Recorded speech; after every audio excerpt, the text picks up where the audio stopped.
¿Qué tal, amigos? Como siempre, un placer darles la bienvenida al Descubierto, nuestro encuentro semanal, procurando en nuestros invitados conocer sus orígenes, sus antepasados. El caso de nuestro invitado de hoy, el diputado ante la Asamblea Nacional por la Unidad, miembro de la Dirección Nacional de la Causa R, Andrés Manuel Velázquez. Bienvenido al Descubierto. Gracias, Eduardo. Buenas noches. ¿Por qué un solo apellido?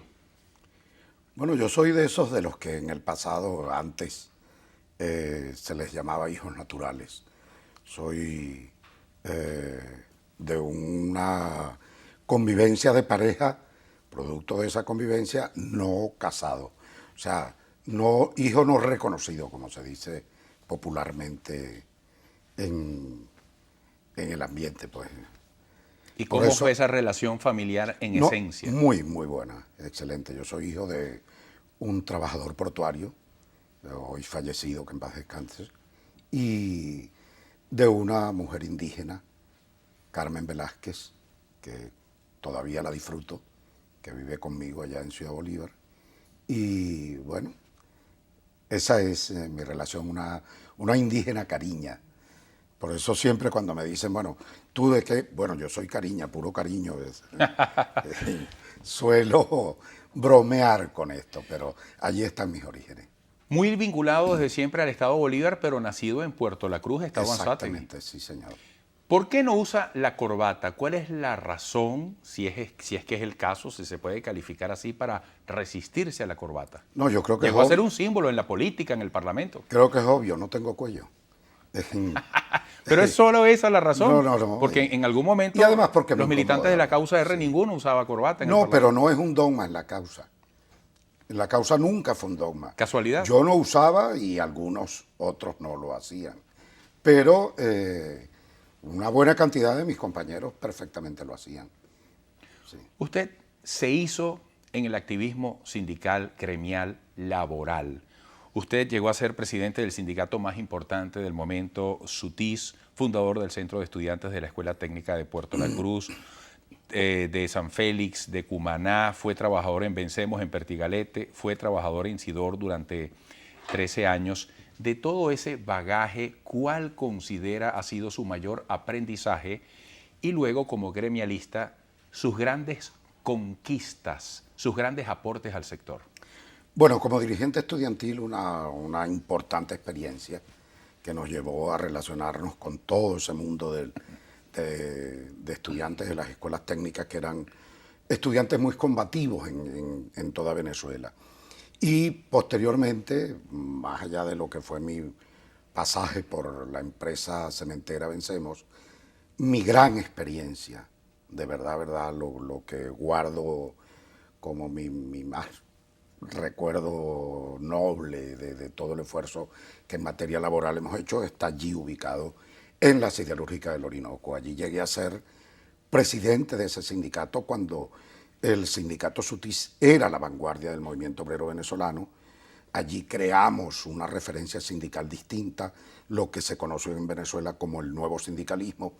Hicimos extraordinarios aportes para el movimiento sindical desde el punto de vista democrático.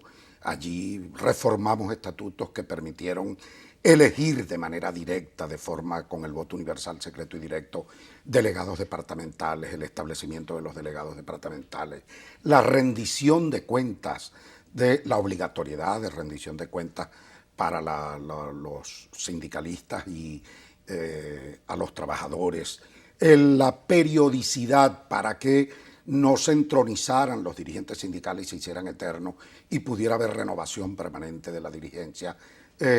Todo eso fueron aportes importantes, y aportes importantes además en el terreno de la libertad y de la autonomía sindical. Porque recuerda que cuando yo estaba al frente de Sidor, el sindicato que presidía fue intervenido por la CTB y por aquella vieja organización sindical, hoy muy caduca, casi inexistente, Fetrametal.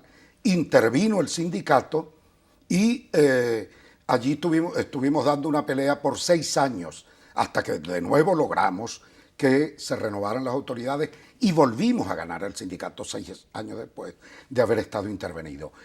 Aportes o conquistas importantes tienen que ver para todo el movimiento obrero venezolano. la reducción de la jornada de trabajo a 40 horas para aquellos sitios de alta exigencia en condiciones y medio ambiente laboral. El tema de el salario integral y salario normal, del cual hoy se le reconoce a todos los trabajadores y se le aplica a todos los trabajadores del país. Eso fue una conquista nuestra, un aporte desde allá, desde Guayana, para todos los trabajadores venezolanos. El tema de el Cesta Ticket, por ejemplo, fue un aporte importante también hecho desde el punto de vista en el terreno laboral, conquistado en el Parlamento como representante en el Parlamento de este vasto sector de trabajadores. Son, entre otras, conquistas que efectivamente logramos en materia de seguridad social y contratación colectiva para los trabajadores. ¿Cómo llega a la política? Bueno, yo creo que en el entendido de que los trabajadores tienen que tener, la consigna que nosotros lanzamos al país es que los trabajadores pueden gobernar, es que los trabajadores también pueden conducir al país. Y en ese sentido comenzamos una labor que nos planteó la búsqueda de representatividad en el espacio de representación política. Por ejemplo, estando al frente de SIDOR, decidimos que los trabajadores tenían que tener una representación en el Consejo Municipal de Caroní, y allí llegamos a ocupar en un momento determinado una concejalía.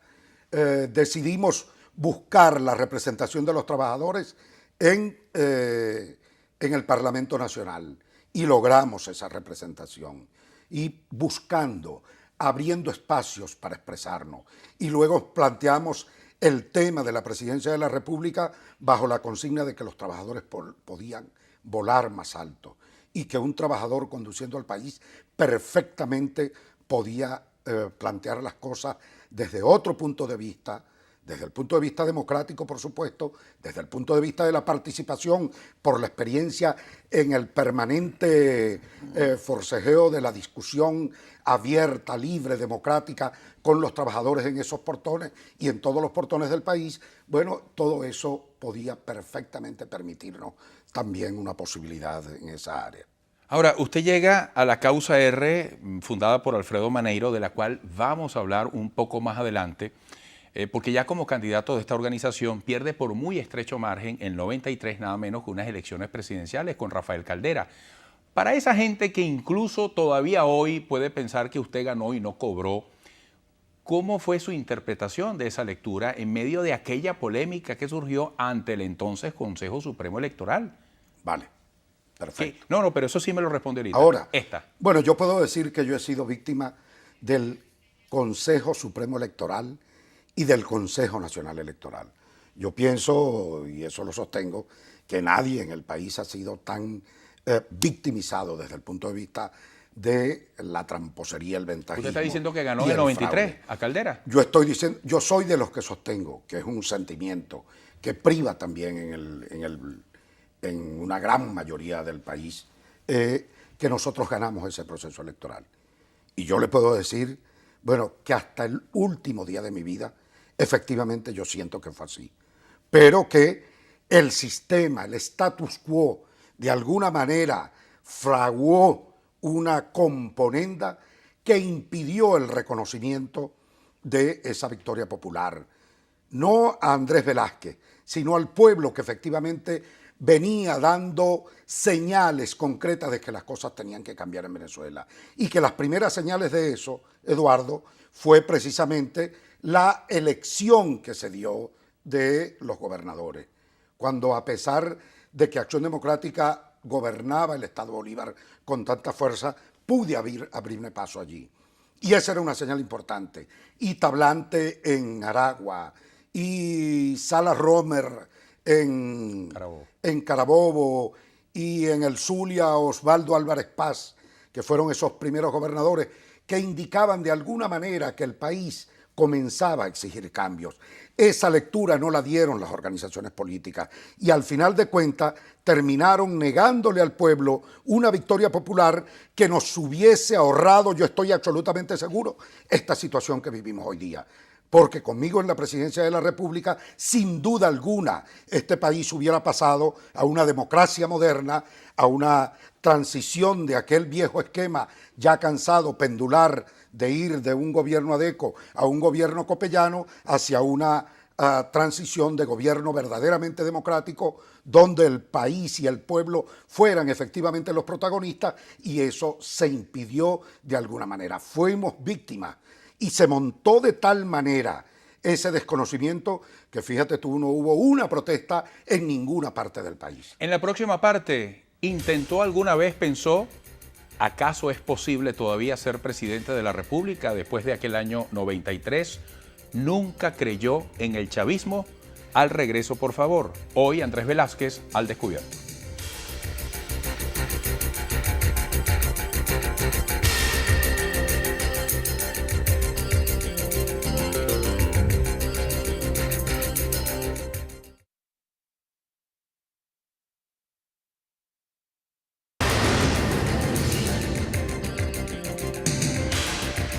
Seguimos nuestra conversación al descubierto con Andrés Velázquez, miembro de la Dirección Nacional de la Causa R, diputado por la Unidad. En la parte anterior quedábamos en esa suerte de encrucijada que se le planteó a la Causa R al discutir apoyar o no a Hugo Chávez Frías.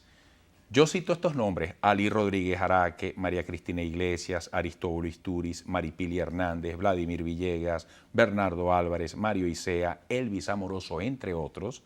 Son figuras que provienen de la Causa R, integraban la Causa R y han llegado a ser muy cercanas, incluso como colaboradores al presidente Chávez. ¿Por qué Andrés Velázquez no creyó en Hugo Chávez Frías? Yo soy democrático, un hombre ligado a esta lucha de los trabajadores y del país en general, bajo una concepción amplia y profunda de democracia. En un partido creado por un hombre, Alfredo Maneiro, cuyo planteamiento era la democracia radical. Y por eso lo de la Causa R, democracia radical, porque es un concepto, un planteamiento ideológico que tiene que ver con el tema democrático. Y cuando Chávez se plantea el tema del golpe de Estado, en la Causa R se da una discusión en torno a si se apoya o no el golpe, siendo esta una organización con ese criterio del tema democrático y constitucional. Pues sencillamente se produjo un cisma interno que terminó en una situación de división posteriormente, donde algunos decidieron acompañar a Hugo Chávez y otros no. De manera que yo puedo decir que yo no ni he votado, ni he apoyado, ni lo apoyé, ni voté jamás por Hugo Chávez. Y yo creo que el tiempo nos dio la razón. Alfredo Maneiro era un hombre que creía que los militares no sirven para gobernar, chicos, al fin de cuentas. Y al final, fíjate tú, después de transcurrido todo este tiempo, ¿con qué terminamos en el país? Terminamos con Nicolás Maduro como el legado de Chávez, con esta situación desesperante que tiene Venezuela. Después de haber levantado banderas contra la corrupción en este país, que fue una de las grandes banderas de Chávez, para levantar un entusiasmo en el país y esperanzas de cambio en el país. Y resulta que, ¿qué tenemos hoy? Yo puedo afirmar, yo que he atacado la corrupción del pasado, de los gobiernos blancos y verdes, y que hoy he atacado esta corrupción, yo puedo decir con tranquilidad y con plena autoridad que los corruptos del pasado eran unos asaltapatios, unos robagallinas, comparado con esto y esta escandalosa situación que nos sorprende un día tras otro, donde se lava dinero, se blanquea dinero, narcotráfico, dinero de PDVSA metido en cuentas secretas. Bueno, en definitiva, con un tema de corrupción que al final de cuentas yo digo es parte del grave problema que tiene Venezuela, porque la pobreza que tiene el país, detrás de esa pobreza, detrás del hospital que no funciona, detrás de la cola del hambre, porque no hay suficientes alimentos, detrás de la falta de medicamentos, detrás de las universidades sin presupuesto, detrás de todo eso está la corrupción. Y entonces, bueno, es parte de esta historia, pues al final de cuentas. Fíjese, diputado, en medio de este análisis que está haciendo, que más adelante va a completar, Venezuela hoy está en una gran disyuntiva, porque Nicolás Maduro, que asume esta responsabilidad una vez que muere Hugo Chávez Frías, enfrenta hoy una situación que nos afecta a todos los venezolanos por igual, y surge este camino inmediato de las parlamentarias, que ha sido colocado por los demócratas como una gran oportunidad de participación y de comenzar a cambiar las cosas para quienes no estén de acuerdo con lo que está pasando. Pero ese Velázquez combativo, con ese estilo de siempre, ahora está haciendo exigencias a lo interno de la unidad. Se le está escuchando. Usted sigue perteneciendo a la unidad. Usted ha tenido que renunciar a algo para estar en la unidad y se siente decepcionado de alguna manera con lo que está ocurriendo en este petitorio sobre el tema de las primarias. Si alguien tiene autoridad moral, Eduardo, para hablar y sugerirle a la mesa de la unidad, a lo interno, sugerirle, proponerle, somos nosotros, es la causa R. Porque nosotros somos constructores de esta mesa de la unidad democrática. Y incluso hemos diluido nuestro perfil como organización política. Y hemos compartido con gente que pudiera decirse son enemigos históricos en este planteamiento político de la causa. Y hemos hecho ese esfuerzo por el país, por entender que un gobierno con este perfil totalitario que tiene este gobierno, con este abuso y atropello de poder permanente que estamos viendo, bueno, con este gobierno sin escrúpulos que usa, bueno, cualquier tipo de ventaja y dineros públicos para meterse en la campaña que coacciona, extorsiona desde el punto de vista político, no hay otra manera sino juntos hacer un gran esfuerzo, poniendo por encima a Venezuela, dejando de lado intereses particulares y enfilándose hacia la derrota de este gobierno. Entonces, si alguien tiene autoridad moral para hacer planteamientos en ese sentido, somos nosotros, y soy yo, modestia aparte. Desde el año pasado venimos haciendo un planteamiento que hemos denominado hoja de ruta para el cambio, entre las cuales, entre esos planteamientos, el tema de las primarias electorales para designar los candidatos era uno de los principales arietes de esa política. A lo interno en la mesa de la unidad nunca llegó a discutirse. Al final de cuentas tuvimos que poner esto en boca del pueblo. ¿Y qué persigo con eso? Lo que persigo es la posibilidad de que vayamos al encuentro de unas elecciones parlamentarias con ventaja, con fortaleza. ¿Qué pasa si no se atiende su llamado, si las cosas quedan como están con este tema de las primarias? ¿Eso puede ser causa de una derrota en esas elecciones? Bueno, ojalá no lo sea, pero por supuesto que yo lo tomo sin duda alguna como un error estratégico, porque las primarias unifican, las primarias movilizan, las primarias organizan, las primarias te ponen a interactuar con el pueblo de manera que te conectan de forma directa con la población, eleva la emoción, te compromete con la participación, democráticamente te permite que el pueblo se pronuncie en relación a los candidatos que quieren que participen, sobre todo si entendemos que el espectro de todo el pueblo opositor es mayor que la sumatoria de los partidos que están representados en la mesa de la unidad. Yo creo que a pesar de que para el 17 ya están fijadas las fechas y cerraron los términos de inscripción para las primarias y se convocó el poquito de primarias que se convocó, sin embargo, de allí hasta que el Consejo Nacional Electoral haga la convocatoria para unas elecciones que todavía no tienen ni fecha, entonces pienso que todavía hay tiempo como para examinar, revisar algunas entidades del país donde se está participando y donde podamos efectivamente tener la posibilidad de que esa revisión permita todavía una mayor fortaleza para la participación. Vamos a hacer otra pausa al descubierto y al regreso entremos en el tema del conflicto en este momento frente al gobierno de Barack Obama. Usted se autodeclara de izquierda radical, es antiimperialista, es nacionalista. Radical. Democrático Radical. Sí. ¿Va a firmar esa planilla que está convocando el Ejecutivo? Nos explicará su razonamiento y entraremos también en un análisis sobre este atolladero en el que se encuentra el país desde el punto de vista económico y en otros órdenes. Vale. Regresaremos.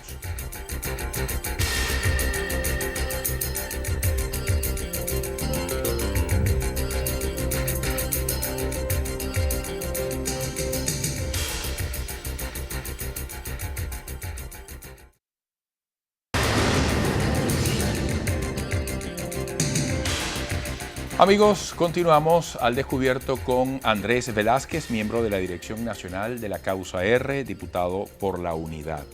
Usted se declara demócrata radical. ¿Cómo viene analizando este llamado del gobierno del presidente Maduro a que nos alineemos todos en una misma posición frente a las amenazas imperialistas? Yo creo que esto le vino a Nicolás Maduro como anillo al dedo.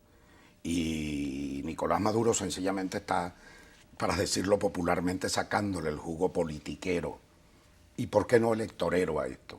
Con este show y circo patriotero que ha venido montando. Yo puedo decir, y lo digo ante todo el país, yo soy antiimperialista.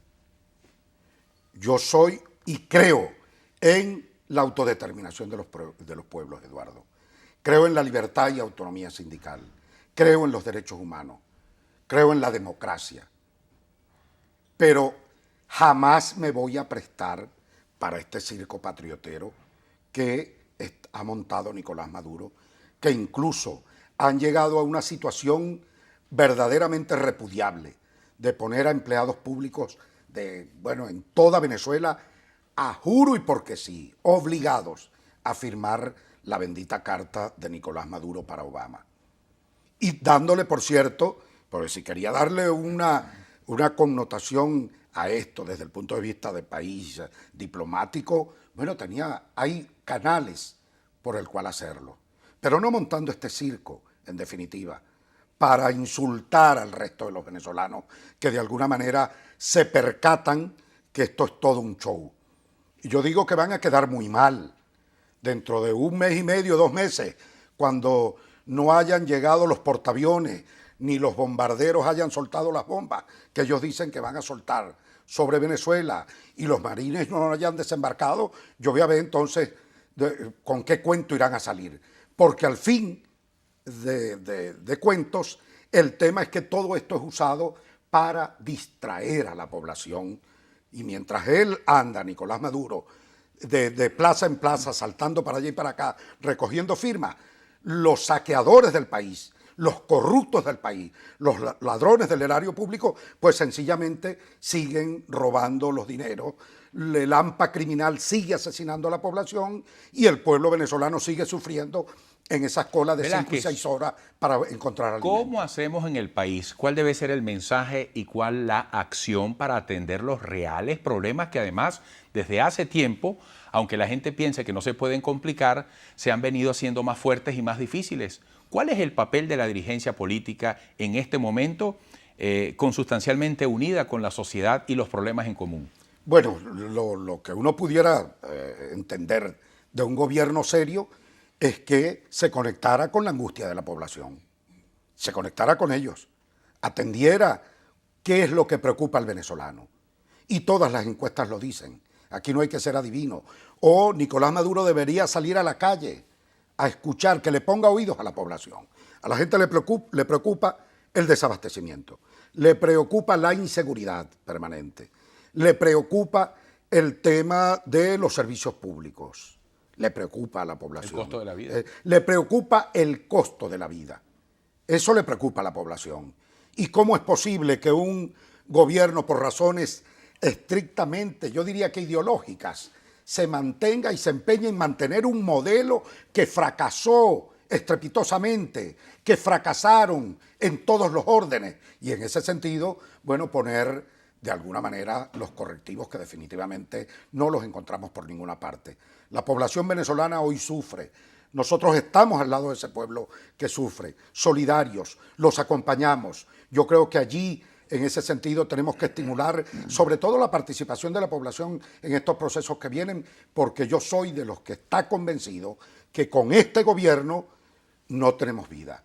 Aquí las cosas tenemos que ponerle fin a esta crisis de gobierno y de gobernabilidad para que Venezuela comience a tener algún tipo de respiro. Porque pensar que vamos a vivir con este sufrimiento hasta el 2019, hasta que concluya Nicolás Maduro su mandato, bueno, yo diría que no tendríamos país. Y hay mecanismos constitucionales y democráticos que nos permiten perfectamente resolver esta situación. Gracias por esta visita. Hasta pronto. Vale, gracias, Eduardo. Mucho éxito. Gracias por estar hoy al descubierto. Andrés Manuel Velázquez, miembro de la Dirección Nacional de la Causa R y diputado por la Unidad. A todos ustedes también, muchísimas gracias y que tengan una gran semana.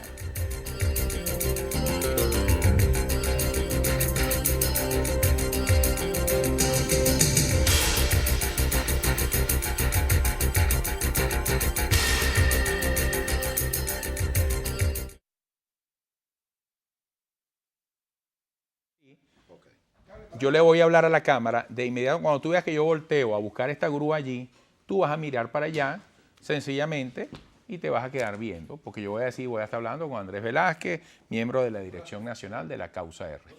Andrés Velázquez, miembro, tocallito, bienvenido, miembro de la Dirección Nacional de la Causa R, diputado a la Asamblea Nacional por la Unidad. Entonces, fíjate tú, el titular puede ser, hay razones, ¿cómo diríamos? ¿Hay realmente razones para que las primarias en la Unidad se planteen en otros términos? ¿Sería por ahí más o menos? Sí. ¿Hay razones ¿O o por cómo? qué tu insistencia? No, pero es que ahí todavía yo no he dicho que voy a hablar con... Ok. ¿Ve? Entonces yo voy a decir de estos. Ok. O, ¿por qué insistir? ¿Por qué insistir en que las primarias tengan mayor presencia en las... Mayor relevancia. mayor relevancia en la Unidad? Sí, exacto. ¿Ok? Ese es el deseo. Ok. De esto y más estaré conversando. Vamos. Dime, hijo. Ajá. Sí, gracias, hermano. Coño, tocallito. Aquí estoy con este toro. ¿Qué viene? Grabando. ¿Por qué insistir en que las primarias en la Unidad tengan mayor relevancia? De esto y más estaré conversando con Andrés Velázquez, miembro de la Dirección Nacional de la Causa R y diputado a la Asamblea Nacional por la Unidad.